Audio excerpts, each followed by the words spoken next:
Hello and welcome back to another episode of Unearthing the Past. I'm Dr. Ravasi and today we will discuss about how do archaeologists move from objects in the ground to stories about people's lives. In this lecture we'll explore how we reconstruct the past, how we take the material traces left behind and piece together the everyday actions, the choices, the identities and experiences of those who lived before us. Reconstructing past lives means understanding how people lived, how they worked, how they moved, they ate, they built, and they interacted with one another. We try to recover not just dates and monuments, but the lived experiences of individuals and communities, from farmers to children to women to enslaved people, everyone who might be or might not be recorded in the written sources. As we have seen, to reconstruct lives, we use a combination of material evidence. We use artifacts, we use ecofacts, human remains, and environmental data.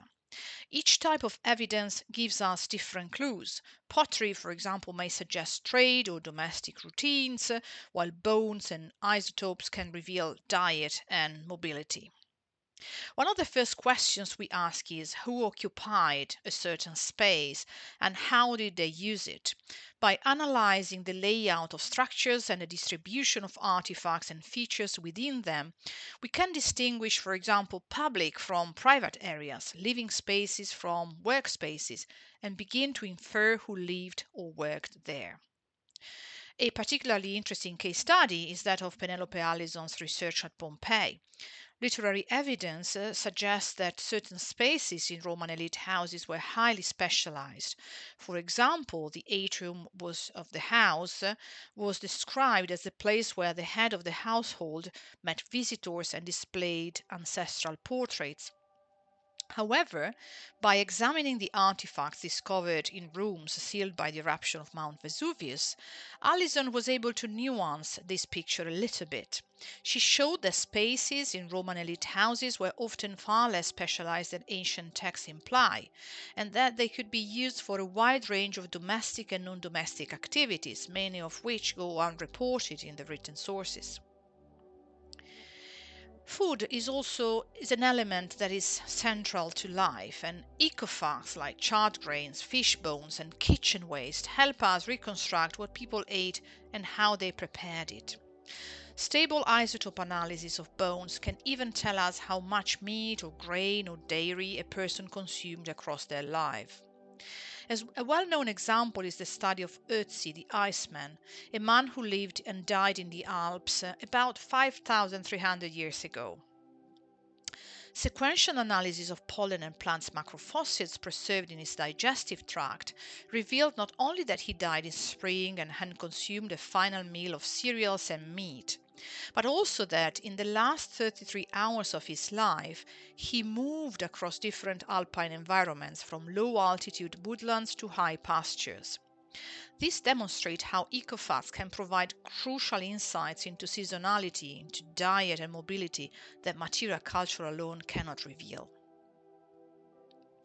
By examining wear patterns on tools, on residues on pottery, and activity areas in homes or workshops, we can infer daily routines, grinding grain, weaving, crafting, metalworking, all sorts of activities that took place in antiquity, in the past in general.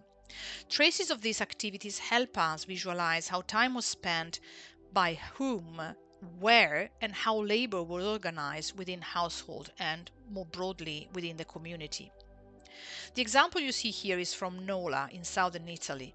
This bronze village was destroyed by an eruption of Mount Vesuvius, a tragedy that is very similar to the one in Pompeii, but that took place thousands of years before that.